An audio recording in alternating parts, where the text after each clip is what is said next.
Hello parents, आज discuss करेंगे कुछ क्वेश्चंस ऑटिज्म के बारे में जो हम सबके दिमाग में कभी ना कभी आए होंगे। जैसे ऑटिज्म क्या है, ऑटिज्म के साइंस क्या क्या होते हैं, और क्या ऑटिज्म का कोई टेस्ट होता है या नहीं, और ऑटिज्म से हम कैसे जीत सकते हैं। जिसको भी ऑटिज्म है वो कैसा फील करता है, और क्या एक ऑटिस्टिक पर्सन नॉर्मल लाइफ जी सकता है या नहीं। तो आइए देखते हैं इन सारे क्वेश्चंस के क्या आंसर हैं एक एक करके। सबसे पहले, ऑटिज्म क्या है। ऑटिज़्म एक डेवलपमेंटल डिसऑर्डर है, और जो ऑटिस्टिक पीपल होते हैं उन्हें जनरली कम्युनिकेशन में प्रॉब्लम होती है, इन एक दूसरे से इंटरेक्ट करने में प्रॉब्लम आती है, ये पैटर्न फॉर्मेशन करते हैं, और इनमें नेगेटिव बिहेवियर भी ज़्यादा दिखाई देता है। इनको सेंसरी सिस्टम से रिलेटेड इश्यूज आते हैं, प्रॉब्लम फेस करनी पड़ती है। सेंसरी सिस्टम या सेंसरी प्रोसेसिंग पे मैंने एक वीडियो बनाया हुआ है, आप उसके थ्रू समझ सकते हैं कि सेंसरी सिस्टम कैसे वर्क करता है ऑटिज्म के केस में। फीमेल से ज़्यादा ये मेल में डायग्नोस होता है। आइए अब देखते हैं ऑटिज्म के साइंस क्या हैं, या हम ऑटिज्म को कैसे पहचान सकते हैं। वैसे तो ऑटिज्म को आप बच्चे में 2 साल से पहले भी फील कर सकते हैं, बट 2 साल तक आते आते ये क्लियर हो जाता है कि बच्चे को ऑटिज्म है। जब वो अपने नाम का रिस्पॉन्स नहीं करता, वो अकेले ही खेलना पसंद करता है, वर्बल कम्युनिकेशन मतलब बोल के अपनी बात को कहना, उसमें उसे दिक्कत होती है, और आपकी लैंग्वेज को भी वो नहीं समझ पाता, और उसे सोने में भी दिक्कत आती है। बच्चा रात रात भर जगता है, कभी कभी कभी दिन में सोता है, उसका कोई टाइम फिक्स नहीं होता सोने का। अपने इमोशंस को एक्सप्रेस करने में उसे प्रॉब्लम होती है, कभी कभी वो बहुत ज़्यादा एग्रेसिव भी होता है।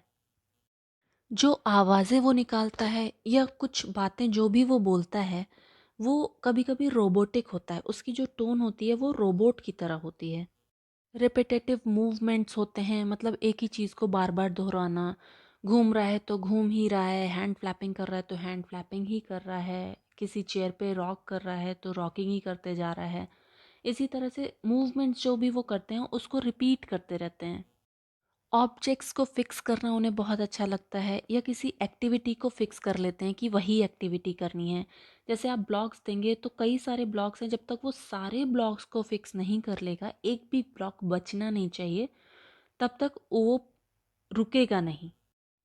कोई चीज़ किसी से गिर गई है, बेड से या टेबल से, तो वो अगर कहीं दूर भी बैठे हुए हैं तो दौड़ के आके उस चीज़ को वापस उसकी जगह पे रखेंगे। और सेंसरी सिस्टम के बारे में तो आप जानते ही हैं, इनको और लोगों से ज़्यादा सेंसरी इनपुट कम या ज़्यादा सेंसरी इनपुट चाहिए होता है। जैसे लाइट और साउंड, कहीं पे साउंड बहुत तेज़ होगा तो कुछ बच्चे बहुत डरते हैं साउंड से, और कुछ बच्चे इंजॉय करते हैं। कहीं पे लाइट्स, बहुत सारी लाइट्स होंगी तो कुछ बच्चे डरेंगे, और कुछ बच्चे उन लाइट्स को बहुत ज़्यादा इंजॉय करेंगे, उनसे इनपुट लेंगे। अब हमारा नेक्स्ट क्वेश्चन है, क्या ऑटिज्म का कोई टेस्ट होता है या नहीं। तो इसका आंसर है नहीं, ऑटिज्म का टेस्ट नहीं होता, बट इसका असेसमेंट होता है। और इस असेसमेंट में बच्चों के पेरेंट्स से क्वेश्चंस पूछे जाते हैं, और बच्चों को ऑब्जर्व किया जाता है कि वो एटमॉस्फेयर में कैसा बिहेव कर रहे हैं, बात कर पा रहे हैं या नहीं, इन सेंसरी इनपुट कितना ले रहे हैं। इसके मेन 2 ऑब्जेक्टिव असेसमेंट टूल्स होते हैं। पहला होता है cars, childhood autism rating scale, इसकी फुल फॉर्म है। दूसरा होता है ईसा, इसकी फुल फॉर्म है Indian scale for assessment of autism. तो जो कार्स होता है वो छोटे बच्चों में होता है, एज रेंज होती है इसकी 1 to 3 ईयर्स, और ईसा जो होता है वो 3 to 20 ईयर्स होता है।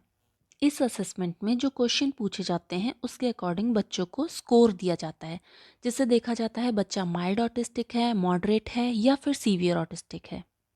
नेक्स्ट क्वेश्चन है, हम ऑटिज्म से कैसे जीत सकते हैं। ऑटिज्म को ख़त्म नहीं किया जा सकता, ये आप सभी जानते हैं, बट हम इसे बहुत हद तक कम कर सकते हैं कुछ थेरेपीज़ की हेल्प से, जैसे occupational therapy, education therapy, speech therapy, behaviour therapy, और ग्रुप सेशंस। इसके अलावा भी बहुत सारी थेरेपीज़ होती हैं जिससे हम बच्चों को स्किल्स सिखा सकते हैं, और धीरे धीरे चीज़ें आसान होती जाती हैं।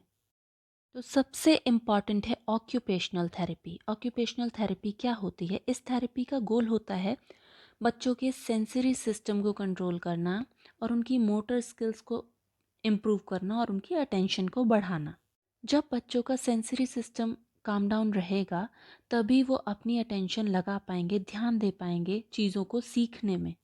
ओटी के सेशंस में deep pressure, joint compression, gross Motors activities पे वर्क होता है, फाइन मोटर एक्टिविटीज़ होती हैं, अटेंशन की एक्टिविटीज़ होती हैं, आई हैंड कोऑर्डिनेशन पे वर्क किया जाता है। जैसा कि इनका आई कांटेक्ट भी पुअर होता है तो उसको भी इम्प्रूव किया जाता है, होल्डिंग इम्प्रूव की जाती है, और किस काम को करने के लिए कितना फोर्स लगाना है वो इम्प्रूव किया जाता है, कितना काम स्लो करना है, कौन सा काम कितना फास्ट करना है, उस पर भी वर्क किया जाता है। इसके बाद जो नेक्स्ट सबसे इम्पॉर्टेंट थेरेपी है वो है एजुकेशन थेरेपी। इस थेरेपी का गोल होता है अटेंशन को इम्प्रूव करना, लाइफ स्किल्स को सिखाना, क्वेश्चन के आंसर्स देना, प्रॉपर सुनना दूसरों को, और एजुकेशन स्किल्स जैसे potty training, clothing, brushing, cleaning, etcetera. इसमें रिस्पॉन्ड टू नेम भी सिखाते हैं, आई कांटेक्ट इम्प्रूव करना एजुकेशन में भी सिखाते हैं, चीज़ों की आइडेंटिफिकेशन कराते हैं, यस और नो का कॉन्सेप्ट डेवलप कराते हैं, और आई कॉन्सेप्ट डेवलप करते हैं कि मैं, मेरा, मुझे, मैं, ये सब चीज़ें उनको सिखाते हैं कहाँ पर क्या यूज़ करना है। कमांड फॉलोइंग सिखाते हैं, एक कमांड, दो कमांड, तीन कमांड एक साथ दें और बच्चे बच्चे उन्हें फॉलो करें। WH क्वेश्चंस जैसे हु, व्हाट, वेयर, क्या, कहाँ, कौन, कब, ये सब सिखाते हैं।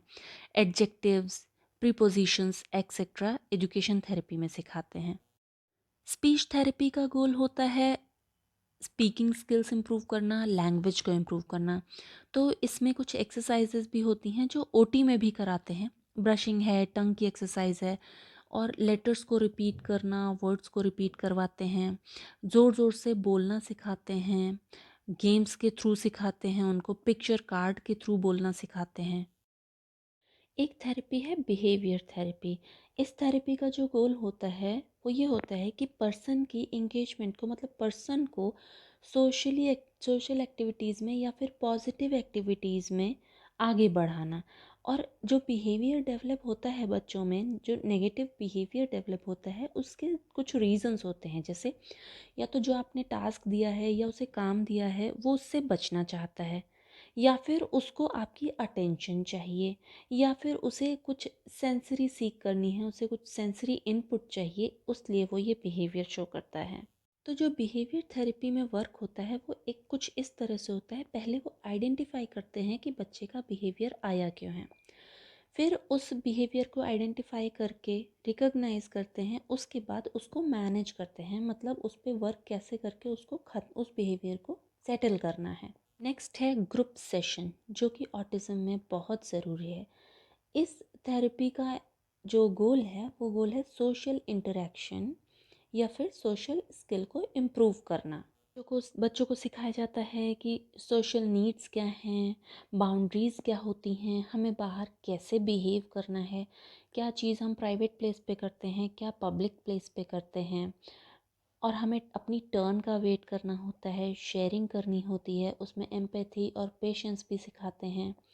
और आउटडोर गेम्स, प्रिटेंड प्ले और इंडोर गेम्स के थ्रू आपस में कोऑर्डिनेशन करना सिखाते हैं।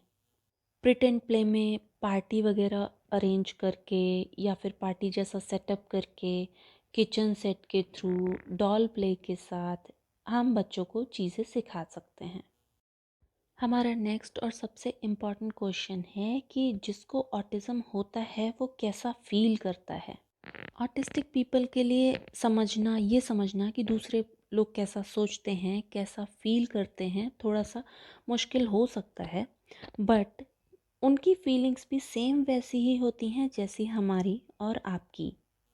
उनके लिए कुछ चीज़ें जैसे ब्राइट लाइट्स, लाउड नॉइज़, ये सब चीज़ें या तो बहुत उनको अच्छी लग सकती हैं या फिर बहुत स्ट्रेसफुल हो सकती हैं या बहुत अनकंफर्टेबल हो सकती हैं।